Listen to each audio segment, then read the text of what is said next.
तो आइए फिर से आप सभी का स्वागत है हमारे इस यूट्यूब चैनल पर। और आज के दिन बात कर रहे हैं क्लास 12 शर्मा के मॉडल सेट नंबर 2 की। ठीक है, ये पॉलिटिकल साइंस का जो मॉडल सेट नंबर 2 है उनको देखने वाला है। तो चलिए देख लेते हैं। पहला प्रश्न, तो आपका पहला प्रश्न पूछा जा रहा है कि शीत युद्ध का अंत कब हुआ था। तो देखिए, शीत युद्ध का अंत की अगर बात किया जा सकता है तो शीत युद्ध प्रारंभ हुआ था 1945 और इसका अंत हुआ था 1991 में।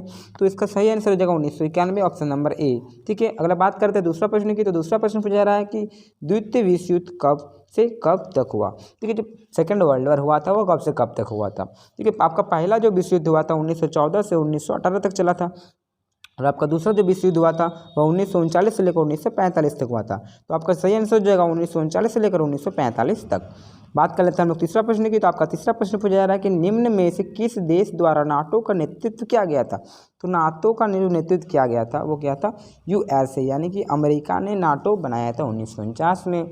ठीक है, अगला बात करते हैं चौथा प्रश्न। तो आपका चौथा प्रश्न पूछा जा रहा है कि सोवियत संघ ने कौन सा सैनिक गुट बनाया था। सोवियत संघ ने जो बनाया था वो बनाया था वार्सा संधि, यानी कि वार्सा पैक्ट, जबकि नाटो सीटो सेंटर वो अमेरिका का है।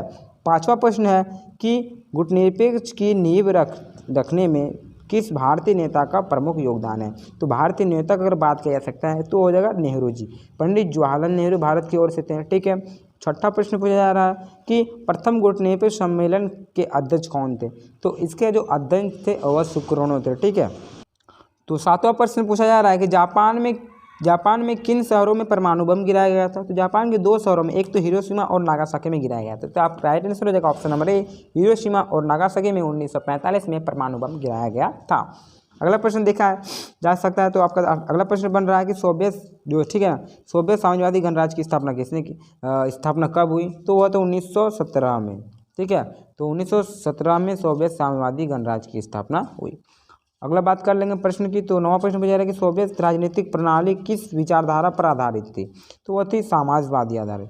ठीक है, जो पूंजीवाद था वो आपका अमेरिका का था और आपका जो समाजवादी था वो था सोवियत संघ की। 10वां प्रश्न पूछा जा रहा है आपका कि शॉक थेरेपी को कब अपनाया गया। तो शॉक थेरेपी को 1990 में अपनाया गया था। ठीक है, अगला बात कर लेते हैं हम लोग 11 प्रश्न की। तो 11 प्रश्न पूछा जा रहा है कि सोवियत संघ के विघटन के लिए कौन सोवियत नेता उत्तरदायी थे। तो सोवियत संघ के विघटन के लिए जो थे वो मिखाइल गोर्बाचेव थे। ठीक है, 12 प्रश्न पूछा जा रहा है कि बर्लिन की दीवार किस वर्ष गिराई गई। तो बर्लिन की जो दीवार गिराई गई थी 1989 को गिराई गई थी, जबकि जो खड़ी की गई थी 1961 में। ठीक है, अगला प्रश्न कि जर्मनी का एकीकरण कब हुआ। तो जर्मनी का जो एकीकरण हुआ था 1990 में हुआ था। 14वां प्रश्न कि आपका अमेरिका के वर्ल्ड ट्रेड सेंटर पर आतंकवादी हमला कब हुआ था। ठीक है, तो आपका जो अमेरिका का वर्ल्ड ट्रेड सेंटर में हमला जो हुआ था वो तो 11 सितंबर 2001 में हुआ था। ठीक है, 11 सितंबर 2001 में हुआ था। अमेरिका का 4 बड़े बड़े स्थानों पर बम गिराने का प्रयास किया था ये लोग, तो ये असफल रहा। 3 में गिरा दिया था, 1 में नहीं गिरा पाया, तो इसको हम लोग 9/11 की घटना भी बोलते हैं। ठीक है, तो 11 सितंबर 2001 में ये घटना हुई थी। ठीक है, अगला बात कर लेते हैं लोग 15 प्रश्न की। 15 प्रश्न पूछा जा रहा है कि ऑपरेशन इंड्यूरिंग फ्रीडम निम्नलिखित में से किस देश द्वारा चलाया गया था। तो वो अमेरिका द्वारा चला गया था। ठीक है, ऑप्शन नंबर 2 सही आंसर हो जाएगा। 16वां प्रश्न, कुवैत को किस देश के अवैध चुंगल से मुक्त कराया गया था। तो वो इराक के, ठीक है, चुंगल से, यानी कि इराक ने उस पर कब्जा कर लिया था। ठीक है, अगला 17वां प्रश्न पूछा जा रहा है कि खाड़ी युद्ध के समय इराक के राष्ट्रपति कौन थे। तो सद्दाम हुसैन थे। ठीक है, जो खाड़ी युद्ध जब चल रहा था, प्रथम खाड़ी युद्ध, तो उस समय इराक के जो राष्ट्रपति थे वो थे सद्दाम हुसैन। अगला बात कर लेते हैं हम 18वां प्रश्न की। प्रश्न पूछा जा रहा है कि किस अमेरिकी राष्ट्रपति ने नई विश्व व्यवस्था का चित्र प्रस्तुत किया। तो क्या था, जॉर्ज बुश ने। ठीक है, अगला प्रश्न कि एक ध्रुव की स्थिति किस देश की शक्ति की प्राचायक है। तो ऑप्शन नंबर जो ए दिखाई दे रहा है पर संयुक्त राष्ट्र अमेरिका, ये सही आंसर हो जाएगी। अगला बात कर लेते हैं 20वां प्रश्न की। आपका 20वां प्रश्न पूछा जा रहा है कि दूसरी दुनिया का आशय किन दे सकते हैं। तो दूसरी दुनिया का जो दुनिया का होता है वो हो जाएगा कम्युनिस्ट देश। ठीक है, पहली दुनिया अमेरिका वाले हो जाते हैं, दूसरी दुनिया यानी कि सोवियत संघ वाले यानी कि कम्युनिस्ट वाले, और तीसरी दुनिया हम लोग कहते हैं गुटनिरपेक्ष वाले। ठीक है, अगला बात कर लेते हैं 21वां प्रश्न। तो आपका 21वां प्रश्न पूछा जा रहा है कि G77 का आशय दुनिया के किन देशों से है। तो इसका आशय जो है आपका ऑप्शन नंबर जो 2 दिखाई दे रहा है, विकासशील देश, ये सही आंसर हो जाएगा। अगला बात कर लेते हैं 22वां प्रश्न। तो 22वां प्रश्न पूछा जा रहा है कि 1957 में अपनी स्थापना के समय यूरोप संघ का पूरा मतलब क्या नाम था। तो 1997 में इसका नाम था यूरोप आर्थिक समुदाय। तो ऑप्शन नंबर जब ये दिखाई दे रहा है यूरोप आर्थिक समुदाय, बाद में इसका नाम हो गया यूरोपीय संघ। 23वां प्रश्न पूछा जा रहा है कि माओ किस देश का शासक था। तो माओ जो थे वो चीन का था, ठीक है।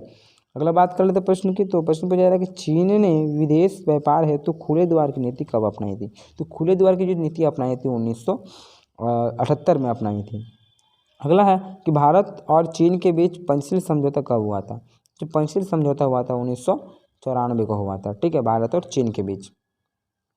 अगला बात कर लेते हैं प्रश्न की। तो 26वां प्रश्न है कि कौन सा वर्ष भारत चीन मित्रता वर्ष के रूप में मनाया जाता है। तो 2006, ठीक है। दक्षिण यानी कि सार्क के गठन के समय इसकी संख्या कितनी थी। तो पहले में इसका संख्या 7 था, अभी वर्तमान में 8 हो गया है। अफगानिस्तान जुड़ा है।